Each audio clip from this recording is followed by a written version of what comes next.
On va peut-être démarrer, je ne sais pas si c'est Guy qui introduit ou pas, mais je pense qu'on va démarrer pour tenir le timing. Je vais demander aux orateurs de cette dernière table ronde de monter sur scène, sur estrade. Olivier Guérin, Olivier de la Doucette, Éric Carigère. Alors Delphine, je l'ai vu aussi. Delphine, où es-tu? Allez, Delphine du Pré-l'Évêque et Romy Lasserre-Saint-Maurice, vous êtes là aussi. Allez-y. Mettez un homme, une femme, comme vous voulez. Laissez-moi une petite place sur les extrémités. Tiens, regarde Olivier, mets-toi là.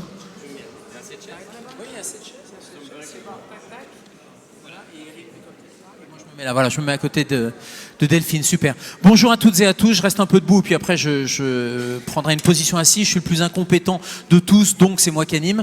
Le plus incompétent parce que je ne suis pas gériatre et je ne suis pas du tout impliqué dans ces sujets-là. Je suis médecin urgentiste et d'ailleurs de garde à 18h30 tout à l'heure, pas très loin à l'Hôtel Dieu aux urgences. Et ça, c'est ma première casquette. Et la deuxième casquette, c'est d'être le médecin de Télématin sur France 2 et de France Bleu et directeur médical de Doctissimo, le site santé. Pas Doctolib, Doctissimo, le site d'information santé. Et donc ce Birenbo m'a demandé de faire un peu l'anime docteur de cette table ronde. Alors j'ai le plaisir, je vais commencer par, mesdames, par vous présenter. Delphine du Pré-l'Évêque, je ne sais pas si on a besoin de vous présenter d'ailleurs. Docteur en anthropologie de la santé, spécialiste en gérontologie, présidente d'ILEX. Tu nous diras un peu en quelques mots, je vous demanderai de vous présenter. Romy Lasserre-Saint-Maurice, alors je voulais prononcer correctement, donc c'est directrice d'une EHPAD associative de l'ACPPA.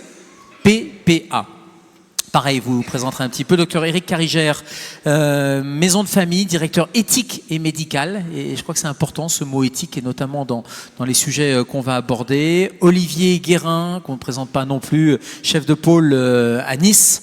Tu n'es plus président de la Société française de gériatrie, mais vice-président. Et tu es président en revanche du Conseil national professionnel de la spécialité gériatrique. Et Olivier de la Doucette, docteur Olivier de la Doucette, psychiatre et gériatre, Fondation Recherche Alzheimer. Bien sûr qu'on ne présente pas, j'ai la chance d'avoir 5 stars sur cette table ronde. Donc ça, c'est plutôt facile. Juste en quelques mots, ILEX, qu'est-ce que c'est? Puis je vais vous demander chacun de vous présenter en quelques mots. Alors, ILEX, c'est une société de formation et consulting. Pour traduire un petit peu aussi mon parcours, j'ai passé 8 ans à la Haute Autorité de Santé, responsable des recommandations de bonne pratique. D'ailleurs, j'en ai amené une, là. Voilà, c'était ça. Ça, c'était celle de la NESM, avant la fusion avec la Haute Autorité de Santé, qui parlait de l'accueil et de l'accompagnement des personnes atteintes de maladies neurodégénératives en pôle d'activité et de soins adaptés, c'est-à-dire en PASA. Donc je pense que certains peuvent relire, en fait on va parler aussi de ça, et vous dire aussi que je suis la fondatrice du site Stop à l'isolement, qui est un petit outil qui sert à créer du lien tous les jours, puisque c'est 2 minutes de vidéo au service des personnes âgées, recommandées par la SFGG bien sûr, et puis que dans le cadre de Stop à l'isolement, on est aussi avec Solène qui est quelque part par là, les fondatrices du concours national de poésie. Donc on a eu la 3e édition cette année et un certain nombre d'entre vous ont pu participer, et voilà. Et donc ces poésies qui sont réalisées par des personnes qui sont notamment atteintes de troubles cognitifs participent beaucoup et sont absolument magnifiques. Et Stop à l'isolement qu'on voit beaucoup sur les réseaux sociaux. Et d'ailleurs, quand on est à un dîner, elle demande de faire une petite vidéo pour pouvoir alimenter justement les réseaux sociaux. Olivier, en quelques mots, tu nous présentes ton activité, ton parcours, ton implication. Oui, alors j'ai la chance d'avoir déjà pu faire une table ronde ce matin. Donc pour ceux qui étaient là ce matin, je vais essayer d'être très très bref. Je suis prof de médecine en gériatrie au CHU de Nice, et puis tous ces sujets qui me passionnent autour de la transformation digitale du système de santé, comment modifier, pour ceux qui étaient là, il y avait qui était là ce matin à la première table ronde? Oh bah, pas tout le monde. Je vais pas trop redire alors pour vous 4. Ça serait terrible. Donc ce sont des sujets moi qui me passionnent. Je m'occupe aussi beaucoup, ça je l'ai un peu moins dit ce matin, donc de cette transformation digitale, je l'ai à peine évoqué, notamment Nicolas vous l'a dit tout à l'heure, parce que je préside le conseil scientifique et éthique de Future for Care, qui est un gros accélérateur de start-up digitales en santé dans le 13e, fondé par des entreprises au service d'entreprises. Moi je crois beaucoup à l'innovation soutenue par les entreprises elles-mêmes, pour les jeunes entreprises, une forme de souveraineté derrière qui s'y cache, notamment sur l'usage de la donnée de santé. Et tous ces éléments-là doivent conduire à quoi? Moi qui suis gériatre, à ce qu'on améliore la qualité de vie, la qualité de soins tout au long de la vie, pour maintenir le plus en forme possible notre population. Et puis, lorsqu'il y a de la maladie, c'est la table ronde de ce soir, la dernière d'ailleurs, sur l'accompagnement des personnes atteintes de troubles neurocognitifs, sur des populations plus vulnérables, qu'est-ce qu'on peut faire de mieux? Et évidemment, il n'y a pas que le médicament, vous avez vu Frédéric Blanc notamment qui est encore dans la salle, on a parlé tout à l'heure sur la table ronde des innovations thérapeutiques, mais c'est beaucoup plus profond que ça, et il y a beaucoup d'humains derrière tout ce qu'on va dire certainement dans les minutes qui viennent. Ce que j'allais dire, l'innovation à la place de l'humain ou en complément de l'humain, sûrement en complément. Il y en a un qui ne va pas nous contredire, c'est le directeur éthique et médical, Éric Carigère, et on connaît là aussi ton parcours et ton implication. Tu es directeur éthique et médical au sein de Maison de Famille, c'est ça? Oui, effectivement, ça fait 10 ans, impliqué dans le monde de la gériatrie depuis tout petit et de la vulnérabilité en général, puisque je suis invulnérable parmi les vulnérables. Donc j'ai toujours eu cette sensibilité-là. Après 25 ans en carrière hospitalo-universitaire, j'ai rejoint effectivement Maison de Famille, qui est un petit groupe particulier, à la fois qui est dans le champ de l'EHPAD. Je le disais tout à l'heure, je savais que je finirais un jour mes jours en EHPAD. Ça s'est fait un peu plus précocement que prévu. Mais pour un gériatre, je pense qu'Olivier ne dira pas le contraire, et nos deux Olivier d'ailleurs, c'est que le monde de l'EHPAD, c'est probablement le laboratoire de la grande vulnérabilité, de la grande gériatrie. Et pour reprendre une métaphore du monde de l'éducation, je regrette toujours qu'on mette les plus jeunes dans les secteurs de l'éducation les plus difficiles. J'avais toujours dit que je ferais l'inverse en exemplarité, que fort de mon expertise, de mes décennies accumulées, j'irais l'exercer dans le monde de l'EHPAD. Bon, ça s'est fait un peu plus vite pour des raisons conjoncturelles, mais j'adore ce monde de l'EHPAD. Pour faire le lien avec le sujet qui nous anime, depuis longtemps, on sait que la fonction crée l'organe. Tout organe qui ne sert pas s'atrophie.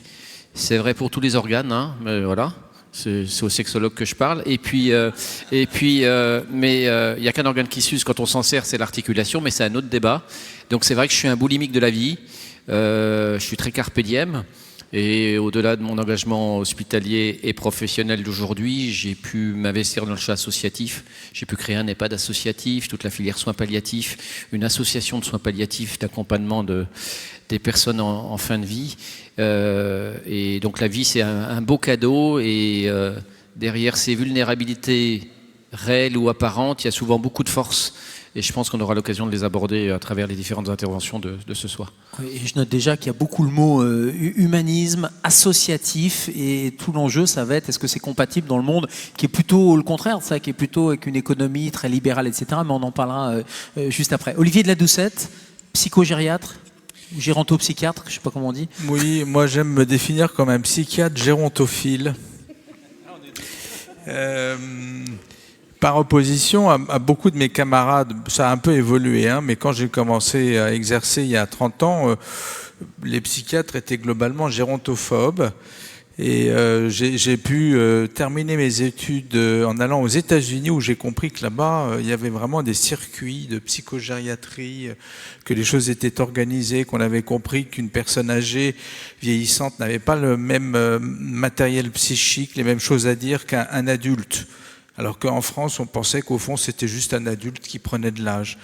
Donc les choses ont évolué, c'est vrai. J'ai une expérience de terrain que je mène depuis 30 ans, où je suis à la fois psychiatre en libéral, mais également dans un EHPAD que j'ai contribué à créer, qui est complètement dédié aux Alzheimer, qui est en région parisienne. Il y en a deux, qui s'appellent les Villas d'Épidore. Et puis, étant avec des gens malades, je me suis dit qu'il faudrait essayer de communiquer pas uniquement sur la maladie, dès lors qu'on parle de personnes âgées, mais sur le bien vieillir. Donc j'ai écrit un certain nombre de bouquins sur comment bien vieillir. Et puis ensuite, j'ai compris qu'il fallait qu'on aide la recherche pour trouver des solutions thérapeutiques. Donc j'ai créé une fondation qui s'appelle la Fondation Recherche Alzheimer, qui est aujourd'hui le premier financeur de la recherche en France privée. La route est longue. Je rappelle ce chiffre parce que souvent on ne le sait pas. En France, alors qu'on est devant deux pathologies qui sont les mêmes enjeux de santé publique, le cancer et Alzheimer, les troubles apparentés, la générosité du public sur la recherche pour le cancer lève 300 millions d'euros par an, et pour Alzheimer, 12. Ça vous montre 20 fois même le décalage absolument considérable et au fond le déni dans lequel notre population se trouve par rapport à ces enjeux de santé publique. Voilà, donc je suis très occupé dans tout ce que je fais, je trouve ça absolument passionnant et je pense qu'il y a effectivement l'accompagnement des personnes âgées, c'est un vrai sujet qui passe entre autres par, je crois, la formation, la pédagogie, l'explication. Merci, on va venir aux solutions. Il y aura une partie diagnostic très courte, parce que c'est un peu la consigne, et on va terminer les présentations avec Romy Lasserre-Saint-Maurice. Alors, je ne suis pas médecin, je ne suis pas docteur, je suis autodidacte et j'ai la chance d'avoir croisé la route de personnes qui m'ont fait confiance à un moment donné et j'expérimente depuis maintenant 12 ans dans ce laboratoire vivant qu'est la maison de retraite que je dirige, différentes techniques non médicamenteuses qui permettent d'essayer d'accompagner au mieux des personnes en fragilité, notamment des maladies neuroévolutives, puisque 90% des personnes qu'on accueille aujourd'hui sont maladies neuroévolutives avec une dépendance relativement importante. J'ai la chance aussi de participer à différentes instances qui me permettent d'essayer d'insuffler, on va dire, dans les politiques publiques peut-être un peu d'humanité et de ne pas être que dans des quotas ou dans des ratios. C'est vrai que la prise en soin d'une personne atteinte de maladie neuroévolutive est particulière et malheureusement souvent notre comportement peut induire des troubles de comportement et après on fait appel au psychiatre ou au gériatre pour avoir un médicament miracle qui calme l'anxiété des personnes alors que quelquefois c'est juste un tout petit peu d'attention qu'il faut leur porter. Donc voilà, c'est un métier passionnant et je suis plus dans l'application des théories qui sont défendues par mes voisins. Alors, comme vous avez les micros, on va peut-être déjà vous donner la parole. La première phase, c'est la phase de diagnostic. Monsieur Birenbaum nous demande de faire un diagnostic assez court parce qu'il semble assez partagé. Je ne suis pas tout à fait sûr que le diagnostic sur l'accompagnement des personnes atteintes de troubles neurocognitifs soit si partagé que ça. L'impression que j'ai en tant que béotien, mais aussi un peu journaliste, c'est que le dernier livre de Victor Castanet a fait un peu l'effet d'une bombe, comme si on découvrait un état des lieux. Est-ce que le diagnostic de cet accompagnement, mauvais accompagnement de nos plus fragiles, il est partagé par tout le monde, il est partagé, le grand public s'en rend un petit peu compte quand on a une grand-mère, quand on a une tante et on voit que c'est très compliqué, on est seul, mais on a l'impression qu'il y a une espèce de naïveté ou le politique qui nous dit non, tout va bien, et les médias qui découvrent à la lumière d'un livre que finalement le diagnostic est assez catastrophique. Au-delà des personnes atteintes de maladies neuroévolutives, c'est la place qu'on donne aujourd'hui dans la société d'une personne à partir de 60 ans. C'est vrai qu'aujourd'hui, on a tous déjà fait nos courses un samedi matin où la petite dame qui a 90 ans vient faire ses courses aussi parce qu'elle veut voir du monde et on est impatient, on n'est pas à son rythme. La société dans laquelle nous vivons n'est pas du tout au rythme des personnes qui sont plus vulnérables. Donc les plus vulnérables des vulnérables qu'on accueille dans les EHPAD ne représentent que 2% des personnes qui vieillissent et pour autant la formation n'a pas du tout suivi. Les gens se sont un peu formés sur le tas et c'est un peu dommage parce qu'ils ont plein de choses à nous apprendre déjà, ne serait-ce que de prendre le temps. Quand vous dites la formation de qui ? La formation des soignants, des médecins, de tous. Vous entendez bien que les gériatres étaient... on va dire une spécialité qui n'était pas spécialement mise en avant pendant longtemps. Aujourd'hui, compte tenu du nombre de personnes âgées, ils sont un peu plus reconnus. Mais dans les modules pour une aide-soignante, par exemple, dans sa formation, c'est quasiment zéro.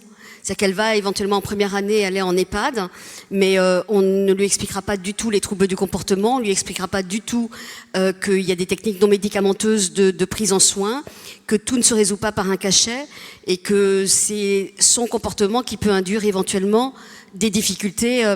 Donc il faut s'intéresser à l'histoire de l'autre, il faut s'intéresser à ce qu'il vit, à ce qu'il est, à ce qu'il a été, pour mieux accompagner la personne. Sinon, on peut faire des drames qui conduisent ensuite à hospitaliser les personnes alors qu'il n'y en a pas besoin. Donc, moi, je crois vraiment qu'on est à un virage, là, aujourd'hui, une prise de conscience, des films aussi qui sont sortis grand public sur cette maladie, quelquefois avec de l'humour, quelquefois plus sérieux.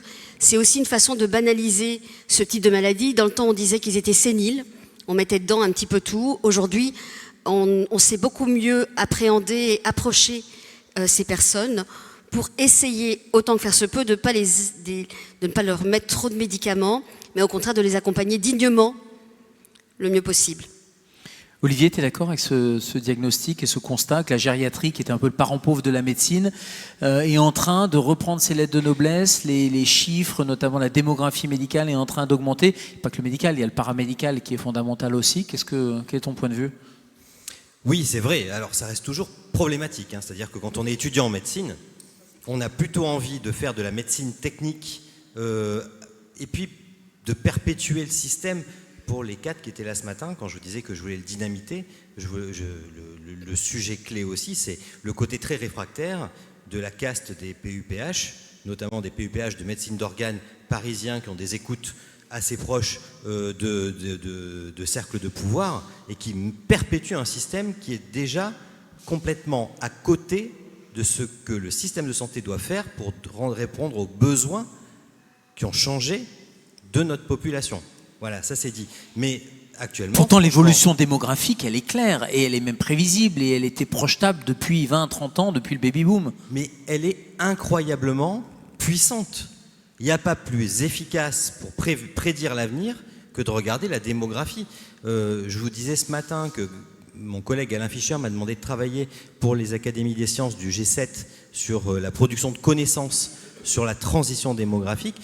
Quand j'essaie d'expliquer la transition démographique, j'aime bien prendre, alors c'est pas un pays du G7, c'est un pays du G20, la Corée du Sud. La Corée du Sud, par leur structure de transition démographique et par leur natalité actuelle, dans 20 ans, la moitié de la population a plus de 65 ans. Dans 40 ans, la Corée du Sud, qui compte 51 millions d'habitants, sera passée à 12 millions d'habitants. C'est ça, la transition démographique. Et dans l'intervalle, vous voyez la production, entre guillemets, de Coréens âgés et la modification profonde de la structure de la société, y compris impactant les appareils productifs, pour le coup. C'est ça dont on discute. À partir de 2027, tous les ans, en France et en Europe et partout dans le monde, nous aurons des générations de Français, d'Européens, de citoyens du monde de plus de 80 ans qui arrivent en empilement tous les ans pendant 30 ans. C'est la génération du baby-boom qui arrive à l'âge de plus de 80 ans, donc tous ceux qui sont nés entre 1947 et 1973. Donc ce vieillissement de l'humanité, il est très important. Il est très important. Et je suis de 74, c'est pour ça que je dis ouf. Oui, mais moi de 73. Je dis juste à la toute fin. Mais rien, ce sera catastrophique, surtout pour les 74, du coup, parce que quand ils vont arriver après tout ça, je te dis pas ce qui va se passer. Mais bon, le sujet est profondément négligé. Et dans les discussions sur le fameux petit groupe de travail des académies, il y a aussi le lien à faire avec les groupes qui sont beaucoup plus formalisés sur l'autre grande transition de l'humanité d'ailleurs, qui est la transition climatique, énergétique, environnementale. Parce que la potentialisation des deux en même temps, on n'a pas beaucoup de données scientifiques pour essayer de savoir ce qui va se passer. C'est-à-dire comment celle qu'on connaît un peu mieux, qui a un peu plus pris dans l'opinion publique quand même, va jouer sur une humanité fragilisée par l'âge à côté de ça. Et ça, c'est pour ça que je me permettais de dire que le constat, il n'est pas si partagé que ça, et le diagnostic, il est peut-être posé par les ultra-spécialistes, mais que dans l'opinion publique, médiatique, politique, il n'est pas si évident que ça. Et donc le virage dont Romy parle, il est pris, ce virage-là, ou il n'est pas pris, ce changement des mentalités, les décisions qui seraient à prendre en termes de formation des soignants, en termes d'infrastructures, en termes de plein de choses, d'éducation, de prévention. Eric, tu veux... Oui, la caricature est par exemple le nombre d'EHPAD, de places en EHPAD autorisées dans ce pays qui sont figées quasiment depuis 10 ans. Alors évidemment que personne intuitivement, à part votre serviteur qui saute sur ses deux pieds pour aller en EHPAD, ça ne fait pas rêver grand monde. Évidemment, l'EHPAD du futur est à construire, mais pour autant, cette réalité politique-là, elle est insupportable. C'est plus facile de faire croire aux gens qu'on va faire du domiciliaire. Alors, ça nous mènerait très loin dans le débat, que d'aller dire qu'effectivement, même si l'âge n'est pas une maladie, mais qu'un facteur de risque, qu'il y a plein de choses positives dans le vieillissement des générations qui arrivent. le scénario du pire est pas certain, mais n'empêche qu'il y a un scénario de réalisme démographique que tu rappelais, Olivier. Et c'est comment aujourd'hui on est capable d'appréhender ça.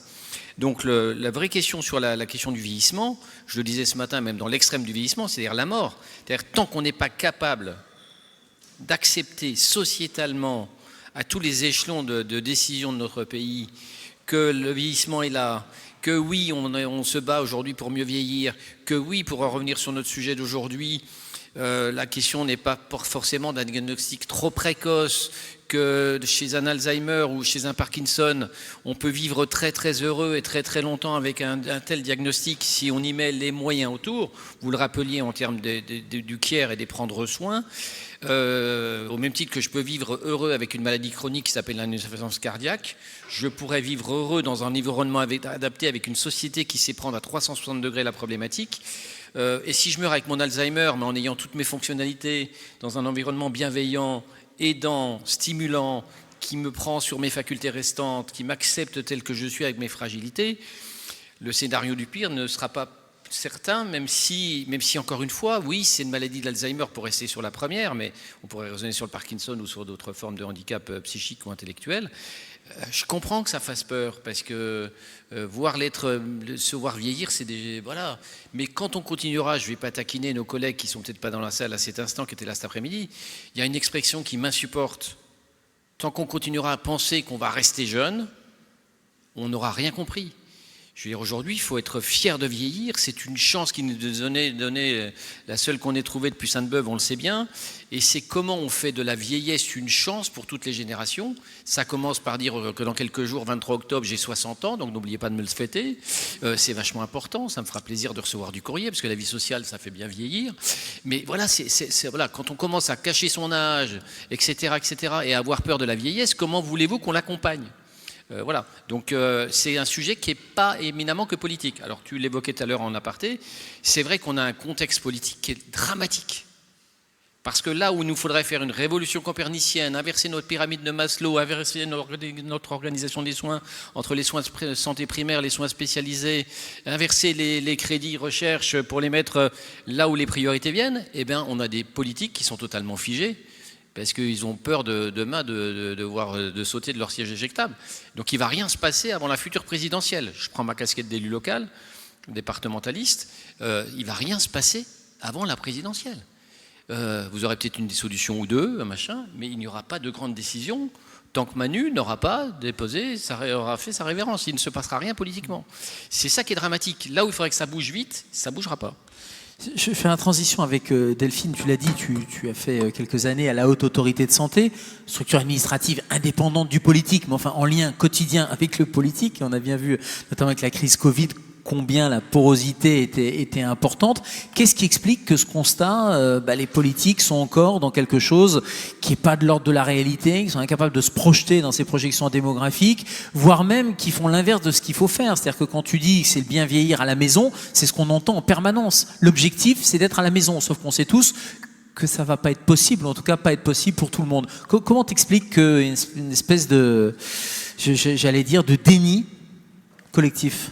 Alors, je ne sais pas si c'est un déni, mais en tout cas... Prends demandera au psychiatre. Pour ce qui est en fait, à la fois du virage domiciliaire, de l'accompagnement, la Haute Autorité de Santé, elle avait pour mission d'écrire en fait les recommandations de bonne pratique pour accompagner jusqu'au bout les personnes les plus vulnérables. Derrière des recommandations, il y a de la formation qui est nécessaire. Pour avoir de la formation, il faut aussi du financement. Donc il y a une partie, effectivement, il y a un peu de financement. Je parlais tout à l'heure à Romy qu'en 2015, on avait fait l'étude sur la bientraitance dans les établissements, mais qui était à l'ANESM et puis à la Haute Autorité de Santé, et qu'on voyait qu'à cette période-là, on avait quand même un engagement de la part des établissements pour former les professionnels, et notamment à l'accompagnement de la maladie d'Alzheimer. Aujourd'hui, alors moi, justement, avec la société que j'ai créée, j'ai décidé d'accompagner les établissements. Je vais absolument partout et je vois des choses qui sont extrêmement choquantes. C'est-à-dire qu'on est aujourd'hui, il y a à peu près, d'après les chiffres, 240 000 personnes qui sont atteintes de maladie d'Alzheimer qui vivent en EHPAD. C'est normal puisque de toute manière c'est très compliqué de vivre à domicile avec cette maladie jusqu'au bout, surtout si on n'a pas d'aidant, qu'on n'a pas d'enfants, qu'on n'a pas de conjoint, c'est compliqué. Et parmi ces personnes-là, il y en a 90 000 qui seraient en unité de vie protégée. Aujourd'hui, les professionnels, alors suite au Covid notamment, je pense que les professionnels les mieux formés ont quitté le navire, qu'aujourd'hui, en fait, on est tellement content de trouver quelqu'un, une aide-soignante, une ASG qui va pouvoir venir travailler au sein de cette unité. Et en fait, on se retrouve avec des personnes qui ne sont pas du tout formées, qui du coup vont pas forcément faire les bons soins et qui elles-mêmes sont en énorme souffrance par rapport à cet accompagnement. Donc c'est très difficile, ça nécessite de la formation et justement de mettre en place au quotidien. Alors vous avez cet outil-là qui permet justement de faire en sorte que les personnes puissent tripoter quelque chose sans qu'il y ait besoin de personnel autour, mais il n'empêche que tout le reste du temps, il faut du monde.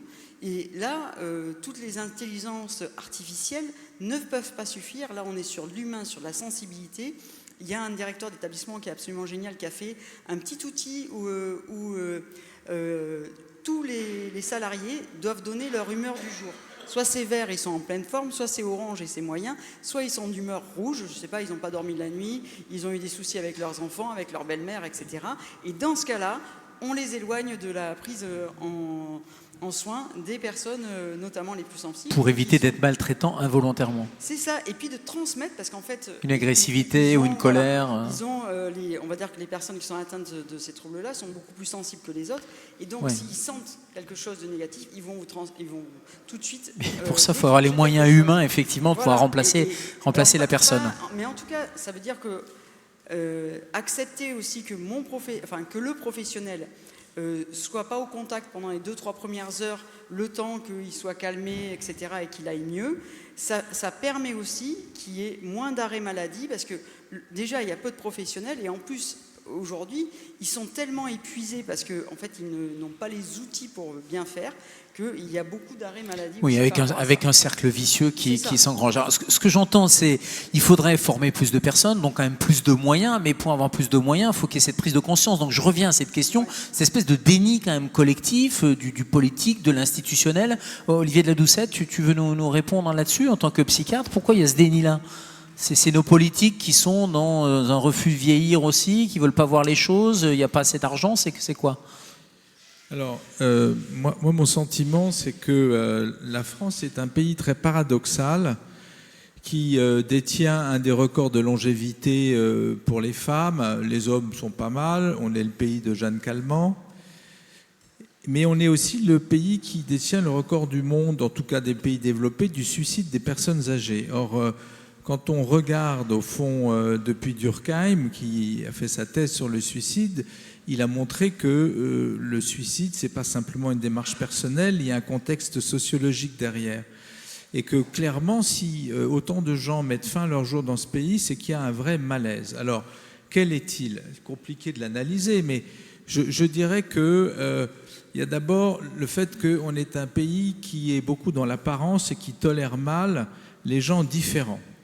On a bien vu avec les Jeux paralympiques à quel point on nous l'a répété, il faut l'inclusion, le machin, parce qu'effectivement, quand vous allez en Angleterre, vous voyez des petites dames avec les cheveux un peu bleus qui poussent leur caddie partout et qui s'assoient et qui font partie de la cité.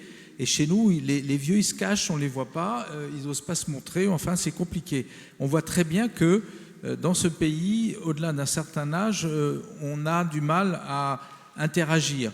On voit aussi, par exemple, que dans notre société, quand il y a des réceptions, on cloisonne. En France, les jeunes sont entre jeunes, les adultes et les vieux sont à part. Dans d'autres cultures, je vois au Moyen-Orient, quand il y a des mariages, c'est 4 générations qui se retrouvent. Alors que maintenant, quand on se marie, eh bien, les enfants négocient avec leurs parents pour qu'il y ait un minimum d'adultes dans ces trucs. Donc, ce sont des anecdotes, mais qui reflètent bien quelque chose, qui est que on a du mal à tolérer la différence dans notre pays. On est beaucoup dans l'apparence, Et je pense que la personne âgée, eh bien, évidemment, elle est moins belle, elle est moins séduisante, donc on a un peu tendance à l'exclure. Alors ça, c'est très caricatural, je suis d'accord, mais je pense que ça joue un rôle dans notre vécu. Après, je pense qu'il y a d'autres mécanismes qui sont en cause, qui sont peut-être de l'ordre de une difficulté à accepter la mort, bien sûr, puisque le sujet âgé est destiné à mourir, et peut-être que la mort est mal acceptée dans nos sociétés. Et c'est peut-être pas spécifique à la France, mais en tout cas, c'est un phénomène qui est plus général. Moi, je pense que ici, il y a vraiment quelque chose de l'ordre du paraître et quelque chose aussi de l'ordre des générations avec des cloisonnements qui sont encore très forts et qui font qu'on a du mal à interagir les uns avec les autres et donc on exclut les gens différents, les gens âgés qui sont destinés à la mort. Assez paradoxalement, on parle de plus en plus de sociétés inclusives, on voit, tu as cité les Paralympiques, on parle de la diversité d'orientation sexuelle, la diversité de couleur de peau, mais c'est vrai qu'on ne parle pas de la diversité d'âge, on parle très peu de l'intergénérationnel. Donc l'évolution, elle va dans le bon sens ou il n'y a pas encore une fois cette prise de conscience? Comment vous sentez les choses, Romy? Il y a quand même le CNAV, le Conseil national autoproclamé de la vieillesse qui est arrivé sur le marché, même si effectivement ils sont encore un peu confidentiels, si je puis dire, mais néanmoins il y a toute une génération des 68ards qui sont en train de s'élever en disant nous on veut une autre société, on veut une société des vieux, dans lesquels les vieux peuvent se revendiquer vieux, et c'est pas un mauvais terme, que j'ai eu du mal à le dire, je vous le cache pas, 20 ans de maison de retraite avec le des mot termes, vieux. Oui, le mot vieux, j'ai eu vraiment bon, je suis pas loin de 60, donc je peux le dire maintenant, mais j'ai mis du temps à le dire, ce mot, alors que c'est pas un gros mot finalement, on parle de jeunes, pourquoi ne pourrait-on pas employer les vieux? Mais aujourd'hui, la cité n'est pas du tout faite pour une personne âgée. Je défie une personne âgée de se balader là sur la place, c'est pas du tout, rien n'est prévu pour elle. Alors le thème de la table ronde, vous avez vu la parenthèse, c'est Alzheimer, ok, c'est les vieux, mais c'est pas que, c'est-à-dire c'est les plus fragiles, parce que de manière plus large, est-ce que cette société est faite pour accompagner correctement, décemment, humainement, parce que c'est juste ce mot d'humanité, les patients atteints de Parkinson, les patients psychiatriques, les patients atteints de troubles autistiques ou qui ont un handicap et qui nécessitent de la rééducation ou qui ont une vulnérabilité. Qu'est-ce qu'on fait de manière plus générale de l'homme avec un grand H diminuer, Olivier? C'est très important de voir que vieillir, évidemment, on l'a dit, c'est évidemment pas une maladie, c'est une grande chance pour nous tous, on va pas revenir là-dessus. Mais le cumul des vulnérabilités est particulièrement difficile. Et je vous disais ce matin à quel point j'ai mal vécu pendant la crise Covid notre capacité d'aller vers les plus vulnérables, c'est-à-dire notamment en nombre, c'était les plus âgés et les plus isolés. Ça a été terrible. Et on a été bien plus mauvais que tous nos voisins européens sur ce sujet-là. Et c'était le même sujet d'ailleurs sur les grands précaires sociaux. Voilà, donc on est mauvais en France sur notre capacité à prendre en soin les plus vulnérables d'entre nous. Et il faut en avoir conscience, il faut arrêter de se berner d'illusions. C'est pas le discours ambiant, quand tu dis on a été les plus mauvais que nos voisins européens, c'est pas du tout le constat ou la communication qui est faite. Et c'est pas du tout ce que dirait... Tu tiendrais ce discours devant des journalistes ou devant des politiques, tout le monde te dirait pas du tout, on a été meilleurs que nos voisins européens. Et il se trouve que, pas de bol, j'étais au milieu du conseil scientifique Covid, donc moi j'ai vu ce qui se passait exactement, notamment par exemple, je l'ai déjà raconté ce matin, mais sur le taux de vaccination qu'on a réussi à promouvoir auprès des plus de 80 ans, on a été le plus mauvais des pays d'Europe, avec un plafonnement à 88%, alors que les Anglais ou les Italiens vaccinaient les plus à risque à 100%. Je dis ça non pas pour polémiquer, mais est-ce que c'est pas une des raisons qui explique comme on est incapable de reconnaître nos échecs, on est incapable justement de pointer les raisons et donc éventuellement des solutions de correction. C'est la même chose sur le vieillissement, sur la vulnérabilité, sur la démographie. Finalement, on se cache et comme on veut pas faire ce constat, forcément il n'y a pas de solution, on n'a pas de traitement. Eric ? Ce qui est difficile, c'est qu'en fait, toucher au grand vieillissement, c'est toucher à des histoires de vie singulières. Ça a été rappelé dans beaucoup de domaines. C'est-à-dire qu'on peut penser des grandes politiques de santé publique. on en revient toujours à la singularité. Je répète à l'envi qu'on va vieillir comme on a vécu et on mourra comme on a vécu et vieilli. C'est-à-dire, derrière chaque personne, il y a une histoire singulière. Et tout ce qui renvoie aujourd'hui sur le bien vieillir, même dans ses comorbidités, ses co-vulnérabilités, elle passe par le respect de cette histoire. Et donc, sans faire un discours trop catho, mais très famille quand même, c'est-à-dire qu'en fait, le premier cercle de la vie affective, c'est la famille. Alors, il ne s'agit pas de faire procès à une société qui a changé, à des familles qui ont changé, qui se sont parfois éclatées affectivement, géographiquement, etc. Mais n'empêche que dans ces moments de coup dur, il faudrait pouvoir refaire ce premier cercle.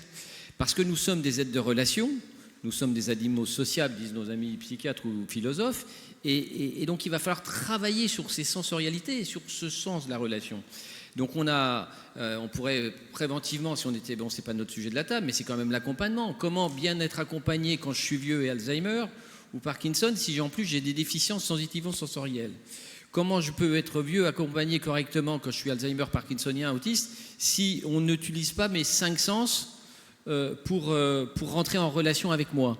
Comment je peux... En fait, ce qui nous est en train de tuer nos vieux aujourd'hui, et tu faisais peut-être à demi-mot écho sans le dire à travers la crise Covid, en tout cas dans le champ de l'EHPAD, parce qu'il y a eu le champ de l'EHPAD et il y a eu le champ du reste de la population, l'isolement, ça tue. Il a fallu refaire une démonstration par A plus B, ce qu'on connaissait déjà depuis la canicule de 2003 et depuis ce qu'on vit dans le monde de la grande vulnérabilité. L'isolement, ça tue. Avec une petite nuance avec la solitude qui est encore différente, mais l'isolement, ça tue. Nous sommes des êtres de relation. Et donc, c'est ce qui nous fait vivre. Pourquoi un grand Alzheimer de 100 ans qui n'arrête pas de mourir, comme on dit dans notre jargon gériatrique, c'est l'en mourir, il vit encore ce matin? Qu'est-ce qui fait que sa lumière, elle s'allume encore à 7 heures? Qu'est-ce qui fait qu'il va avoir encore un petit moment de joie et de bonheur et de plaisir cette journée-là? C'est ça l'enjeu. C'est donner, voilà, ce n'est pas la maîtrise du temps jusqu'au bout, mais c'est ce temps qui nous est donné dans ses vulnérabilités, dans ses respects. Merci d'être revenu sur le suicide, Olivier. Bien sûr que le suicide des jeunes, c'est la 2e cause de mortalité, puisqu'ils ne meurent pas de grand-chose, et c'est tant mieux. Mais malheureusement, le suicide chez les vieux, on ne le voit pas, parce qu'ils meurent tellement d'autres choses. Mais ce marqueur du suicide, ça devrait nous scandaliser tous. On devrait tous être en train de défiler pour combattre. C'est le marqueur le plus fort du drame de la grande vieillesse. C'est ça qui est drôle. Tu viens d'employer le mot scandale. Simone de Beauvoir disait ce qui est scandaleux dans le scandale, c'est qu'on s'y habitue. Et j'ai l'impression que notre société s'est habituée finalement à ce scandale. Alors avant de passer la parole à la salle, donc notez vos questions et évidemment on sera dans l'interaction. Moi j'aimerais à chacune et chacun d'entre vous demander qu'est-ce qu'il faut faire. Quelle est la mesure? Alors je sais que le gouvernement vient d'être nommé, avec une personne de 75 ans d'ailleurs à la tête de ce gouvernement, donc on sort un peu du jeunisme, mais si demain vous étiez aux manettes, qu'est-ce qu'il faut faire? Delphine, c'est quoi les 1 ou 2 mesures pour changer? Alors que ça soit à l'échelle locale, départementale, nationale, de mentalité, familiale, c'est quoi les mesures? Moi je pense que je travaillerai sur une mesure, c'est la solidarité. La solidarité à tous les niveaux, c'est-à-dire qu'on a aujourd'hui des services solidarité senior, on a un service civique solidarité senior, on a un voisin, il y a des choses qui sont en train de naître par rapport à tout ça. Aujourd'hui, on sait que isolement, précarité égale mortalité. Je pense qu'on a besoin profondément, je suis désolée parce que je ne vais pas avoir une grande mesure politique, mais plutôt humaniste, parce qu'elle est très simple à mettre en place. C'est juste qu'on soit plus sensible et qu'on soit plus solidaire, qu'on ait, je sais pas, tout à l'heure il y avait le 1% où on s'occupe d'Alzheimer quand on travaille chez ESAI. Si on pouvait consacrer 5% de son temps à quelqu'un qui est isolé, je pense que notre société irait beaucoup mieux. Et ce n'est pas une question d'âge, c'est-à-dire qu'on a des jeunes aussi qui souffrent profondément de solitude. C'est de travailler sur cette solution. Et donc concrètement, moi je pense au plan canicule en tant qu'urgentiste depuis 2003. Il y a maintenant un plan canicule avec les mairies qui activent un fichier, qui appellent, etc. Mais c'est uniquement quand il y a la canicule. Donc ça veut dire c'est 15 jours par an à tout casser et encore pas toutes les années. L'idée, ça serait développer ce genre de plan à l'échelle municipale, mais 365 jours par an. Et ça se fait déjà dans certains, justement, tu parlais de la Corée. en Martinique, on se retrouve sur ce basculement démographique extrêmement rapide, où on retrouve des personnes âgées qui sont très isolées finalement parce que leurs enfants sont en métropole et qu'ils ne reviennent pas finalement vivre en métropole et qu'elles n'acceptent pas l'idée de venir vivre en métropole malgré cette structure familiale très forte.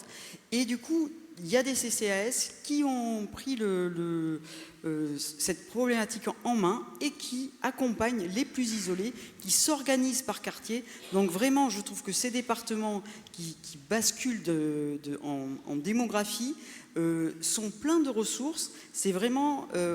on voit que le bon sens près de chez nous peut encore être là.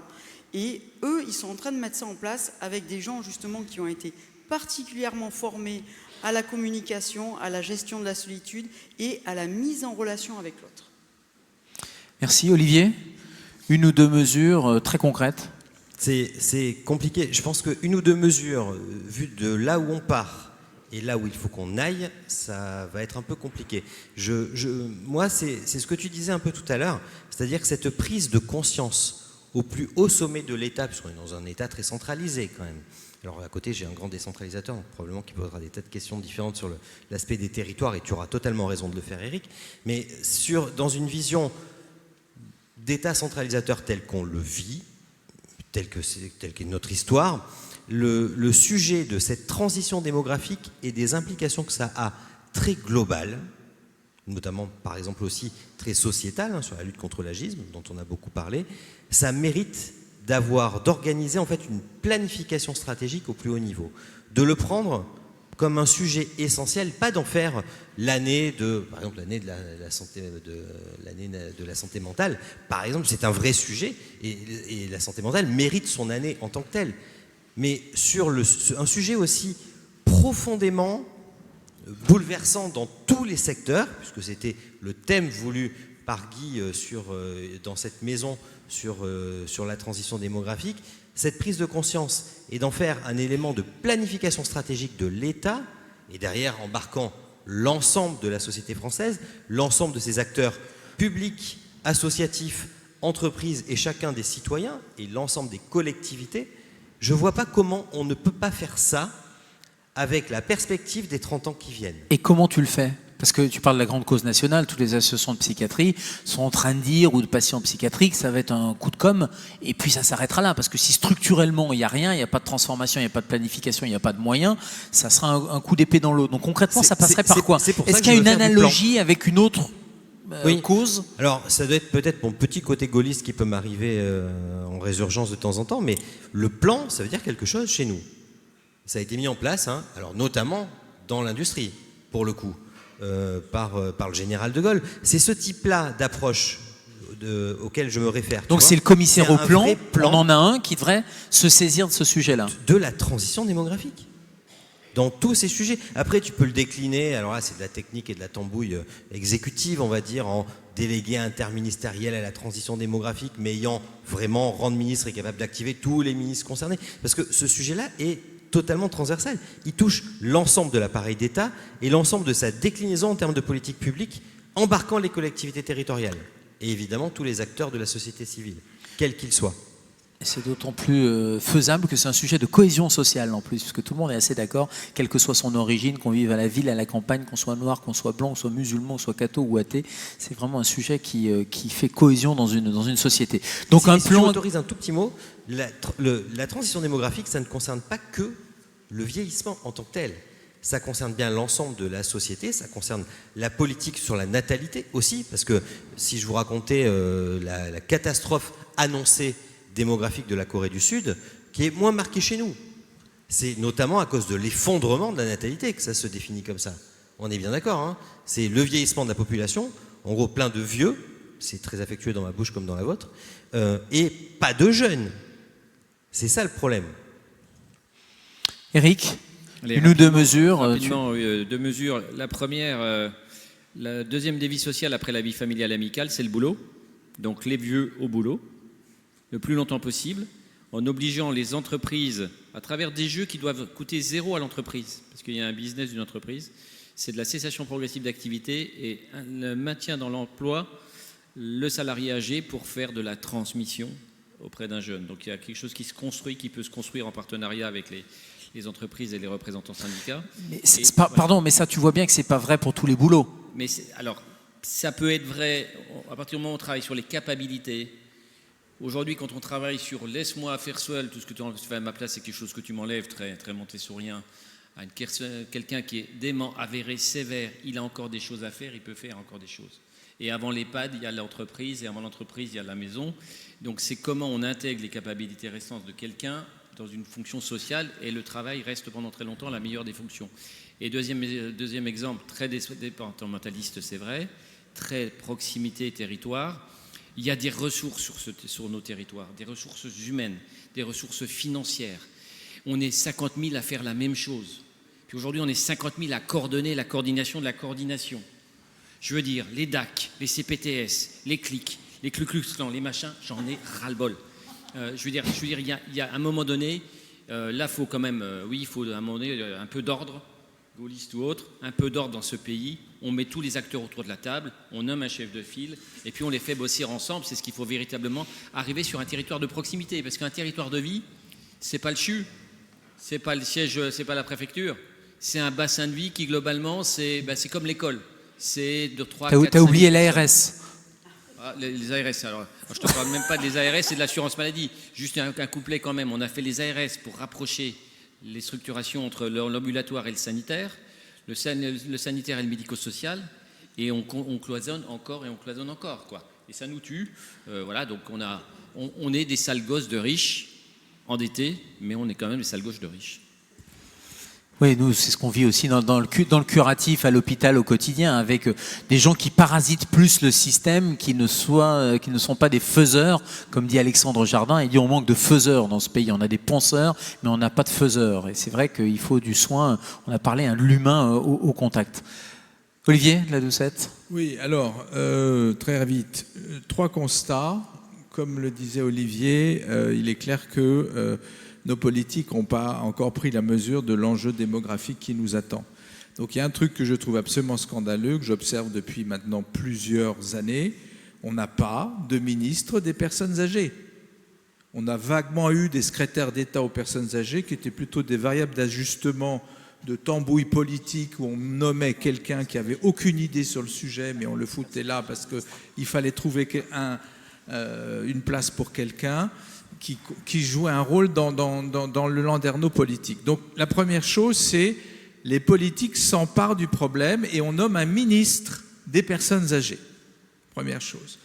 Deuxième chose, il faut que les vieux, les seniors, se sentent représentés et donnent leur voix. Or, il se trouve, et moi j'ai déjà parlé plusieurs fois avec justement des gens de la politique en leur disant mais vous avez un parti, mais il faut que vous teniez compte des seniors qui sont ceux qui votent le plus.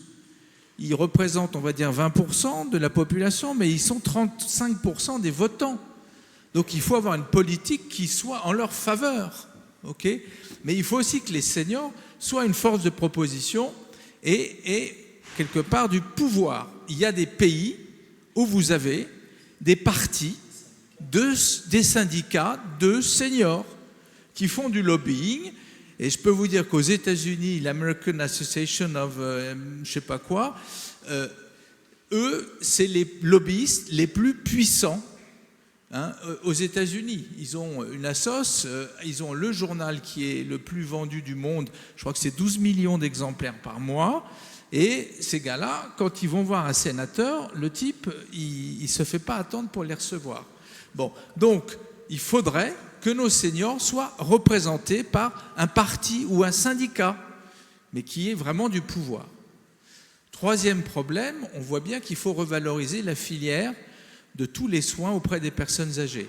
Ils sont payés au lance-pierre, ils sont mal reconnus, on est obligé de recruter des filles qui viennent de partout, peu de France. C'est très bien, elles font leur boulot, mais ça montre bien qu'il y a un problème. Il y a un vrai décalage. Et donc, il faut pouvoir financer cette filière. Et on voit qu'en Allemagne, par exemple, vous avez l'assurance dépendance qui est imposée.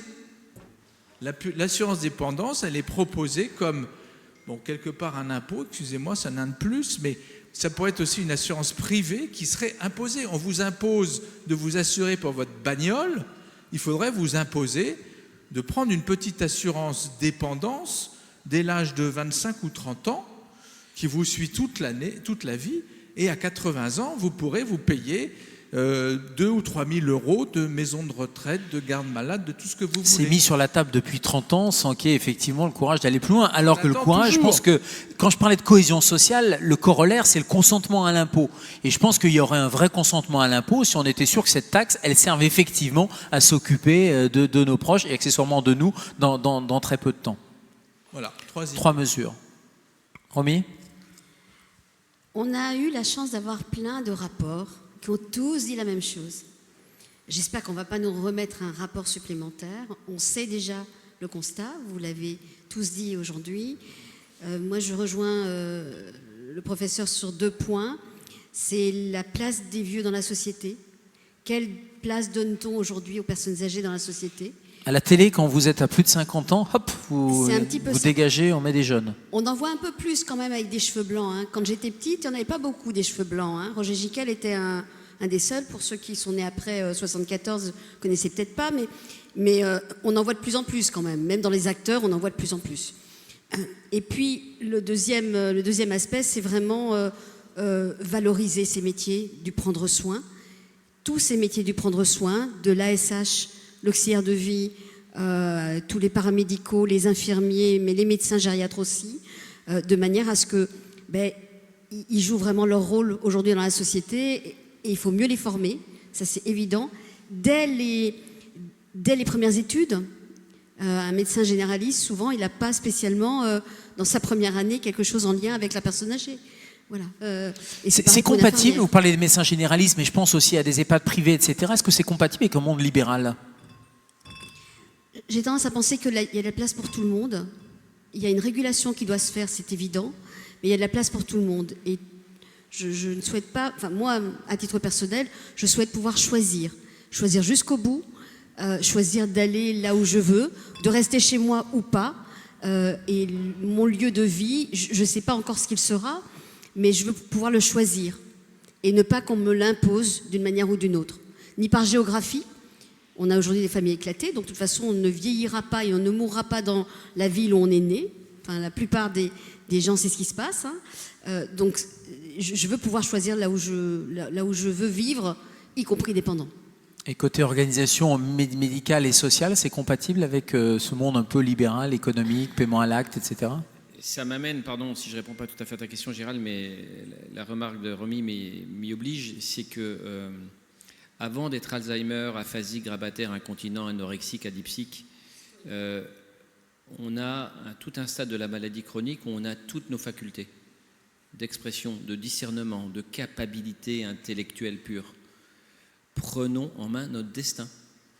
On a des outils juridiques qui s'appellent des mandats de protection future, on a un outil qui s'appelle directive anticipée pour la fin de vie, on a un outil d'accompagnement qui s'appelle personne de confiance. L'autonomie qu'on revendique tous, saisissons notre autonomie. Voilà, dans les limites de la loi aujourd'hui ou de demain, saisissons notre autonomie. Ce qui fait très peur dans la grande vieillesse aujourd'hui, c'est de perdre la main sur son destin. Prenons tous en main notre destin, comme on l'a dit sur d'autres sujets tout au long de ces 2 jours magnifiques. Il y a une partie qui renvoie à la responsabilité individuelle. N'attendons pas tout du politique ou des professionnels. Prenons en main notre destin. J'ai un peu peur que politiquement on soit sur autre chose actuellement et notamment, et on ne va pas lancer le débat sur l'euthanasie, mais j'ai un peu peur que ce sujet qui est très lié soit une autre option politique. Enfin politique ou philosophique même. Il reste 10-15 minutes, je crois, 10 minutes. Parole à la salle, et évidemment, on pourrait parler encore pendant très longtemps. Guy, tu veux faire à l'estrade? Tout d'abord, je vous remercie, et notamment vos derniers propos. On parlait de 2 jours magnifiques. Merci, Eric. Mais surtout, c'était la question, que faut-il faire? Et effectivement.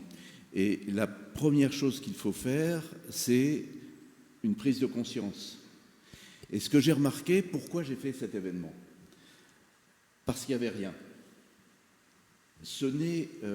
Apparemment, ce n'est que ces dernières semaines, 2 mois si vous voulez, que toute la presse parle du vieillissement de la population.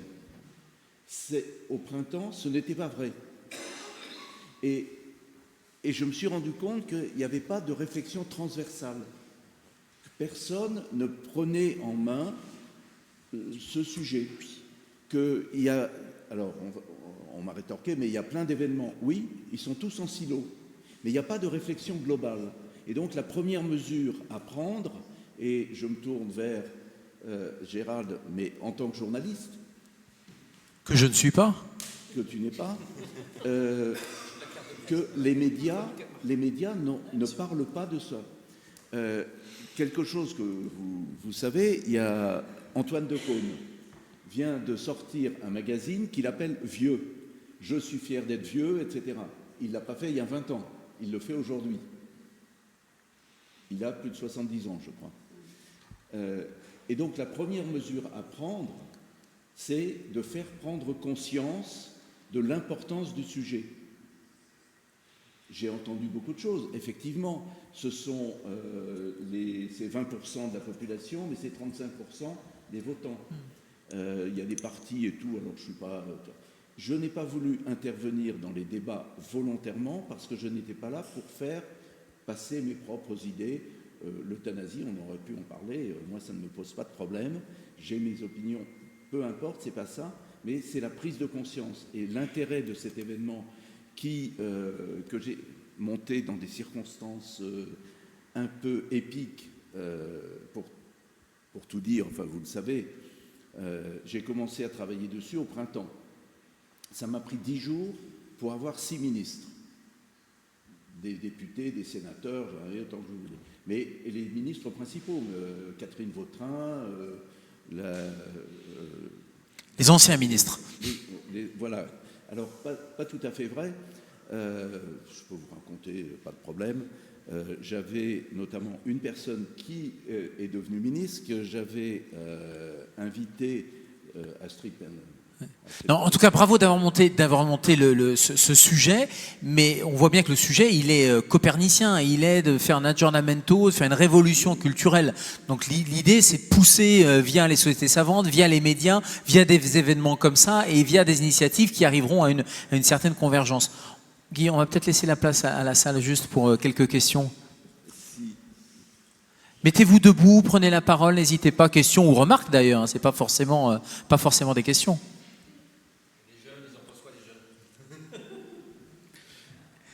Madame, non? Oui. On va vous donner un micro. Merci beaucoup. Je voulais savoir dans vos propositions ce que vous faites pour former et éduquer un peu aussi les aidants et les accompagner, parce que c'est quand même aussi une force tout à fait importante pour les patients et souvent ils sont perdus si pas accompagnés. Merci. Je commence rapidement alors, parce que là je pense que ça va intéresser tout le monde autour de cette table ronde. Alors c'est vrai qu'on n'a pas tout à fait discuté exactement du thème l'accompagnement des personnes atteintes de troubles neurocognitifs, parce que sinon évidemment on aurait pris beaucoup de temps, et du coup je regrette de fait, sur le fait que accompagner la personne atteinte de troubles neurocognitifs, c'est accompagner de manière globale, l'aider, l'aidant ou les aidants. Et ça, c'est effectivement très important. On a, je trouve, maintenant des éléments pour former l'aidant du mieux qu'on peut. On a des éléments, je dirais, de structuration, de contenu, même pédagogique, qui sont assez robustes.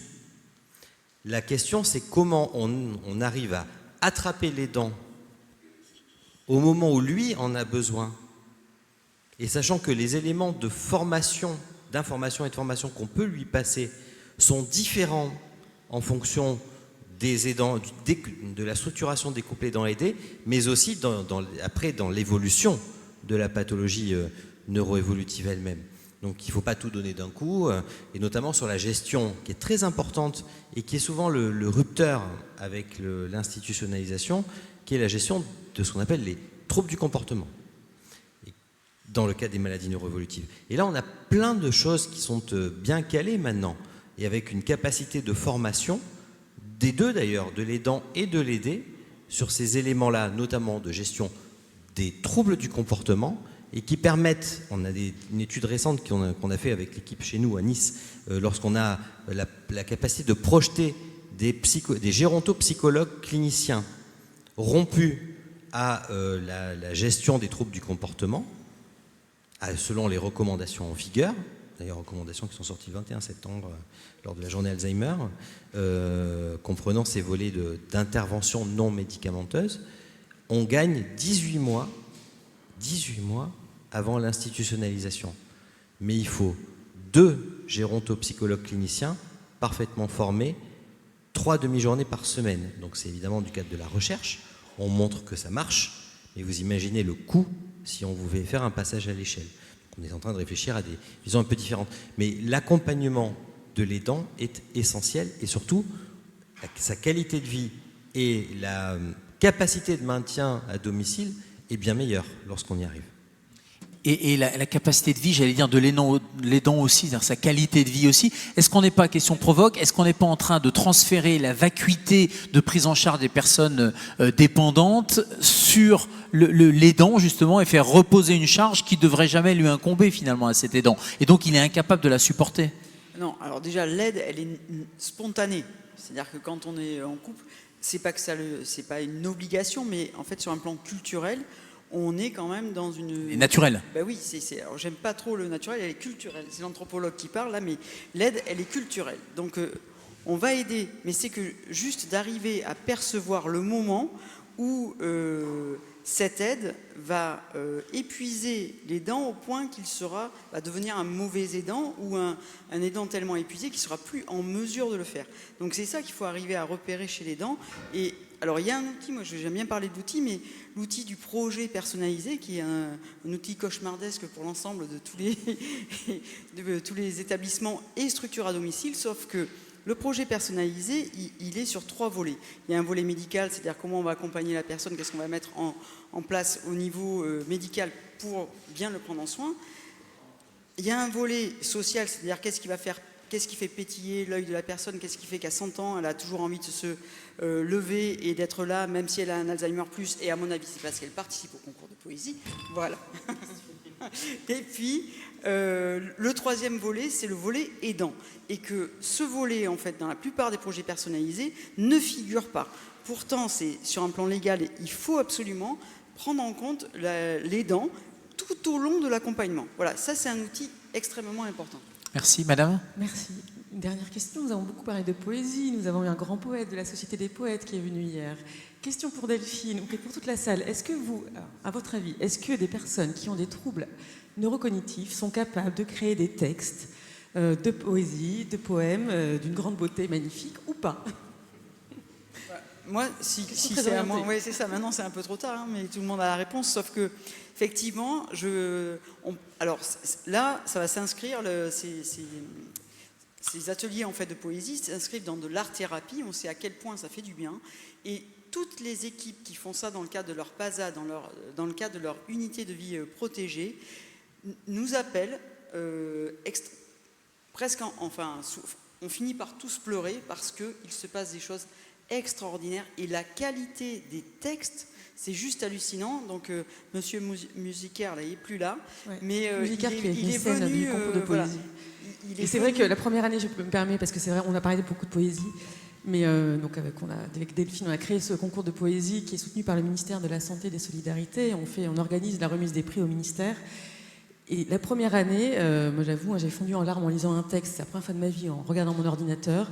Bon, mes yeux ont pleuré tout seuls en lisant un texte qui avait été écrit par des personnes Alzheimer dans un PASA, d'une beauté bouleversante, simple, et on a aussi des retours de personnes qui se sont reconnectées, qui ont eu une sorte de réversibilité de l'autonomie, comme on l'a évoqué tout à l'heure. Et donc, c'est des jolis cadeaux. Donc, effectivement, c'est une jolie réussite. Très fière de porter avec toi, Delphine. Et juste dire que ça, c'est pas un outil connecté. Et voilà, il suffit juste d'un papier, d'un crayon, et effectivement d'un peu de patience, du travail en équipe. Et ce qui est bien dans ce que font les équipes, c'est que ça s'inscrit dans la durée. Et on ne fait pas un poème en une séance. Et ce que j'ai vu pour des gens qui n'avaient même pas gagné, en fait, ce qui était extraordinaire par rapport à ça, c'est que la poésie, c'est quelque chose d'intime. Et souvent, on sait que, justement, pour être en vie, il faut avoir des amis. Et que ça, c'est un outil aussi, parce qu'en EHPAD, on mange à côté de quelqu'un, mais on ne sait pas trop quoi lui dire. Puis une fois qu'on sait d'où il est né et tout ça, on ne va pas rechercher la relation. Enfin, on a du mal. Là, ça fait un sujet de travail commun, de communication et d'interaction. Sur quelque chose d'intime, donc du coup, on se dévoile. Voilà, exactement. J'ai noté la petite pique sur les objets connectés, etc. Je suis assez d'accord, mais l'un n'empêche pas l'autre, bien sûr. Mais c'est vrai que là aussi, il y a une révolution copernicienne à faire chez nos dirigeants qui ont l'impression qu'ils vont faire des économies, ils vont investir dans des nouvelles technologies, ça va créer de l'emploi, ça va être libéral, ça va créer de l'économie, etc. Et qu'en plus, ça va éviter d'avoir des soignants ou des humains à la clé. Je pense que là aussi, c'est une mauvaise direction, mais c'est autre chose. Rapidement, question courte, réponse courte, et après on arrête, parce que c'est mon rôle de tenir le temps aussi.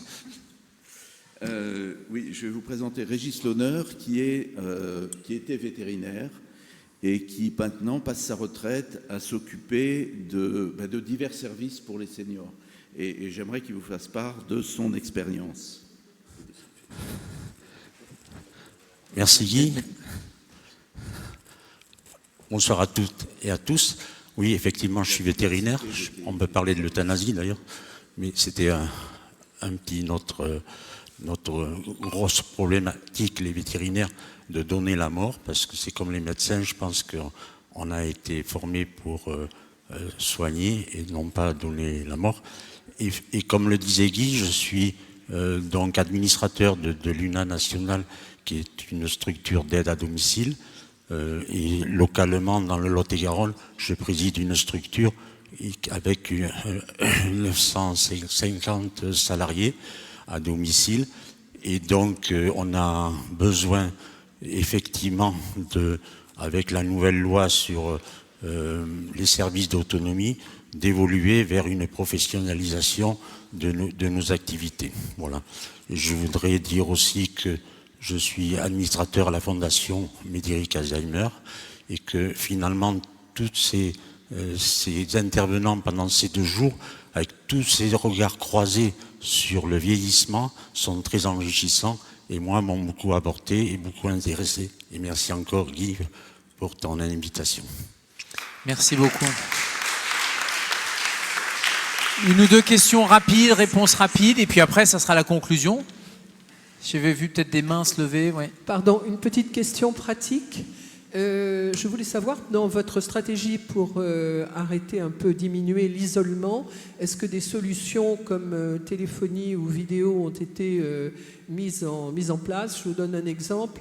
Pour communiquer avec une personne en EHPAD, on lui avait mis autour du cou un petit téléphone à 40 € qui permettait, avec la musique, de l'ouvrir quand on avait fini de le fermer, donc de communiquer avec les patients sans déranger le personnel soignant.